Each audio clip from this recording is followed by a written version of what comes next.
ముంబై ఉగ్రదాడి ప్రధాన కుట్రదారుల్లో ఒకడైన తహ్వూర్ రాణాకు సంబంధించి గతంలో ప్రధాని నరేంద్ర మోదీ చేసిన ఓ ట్వీట్ ప్రస్తుతం వైరల్గా మారింది. 14 ఏళ్ల క్రితం చేసిన ఆ పోస్టులో రాణా కేసును ఉద్దేశిస్తూ అప్పటి కాంగ్రెస్ ప్రభుత్వ దౌత్య విధానాలను మోదీ తీవ్రంగా విమర్శించారు. 2011లో ఈ కేసుపై అమెరికా కోర్టు కీలక తీర్పు వెలువరించింది. ముంబై దాడుల్లో రాణా ప్రత్యక్ష పాత్ర లేదని తేల్చింది. అయితే ఆ ఘటనకు కారణమైన ఉగ్ర సంస్థకు అండగా నిలిచాడన్న అభియోగాలపై అతన్ని దోషిగా తేల్చింది.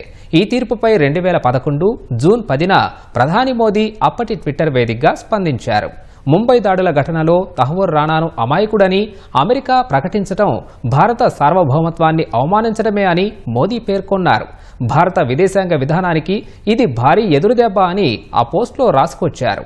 ప్రస్తుతం భారత్కు రాణా అప్పగింత నేపథ్యంలో ఆ పోస్టును నెటిజన్లు షేర్ చేస్తూ ప్రధాని దౌత్య విధానాలను కొనియాడుతున్నారు.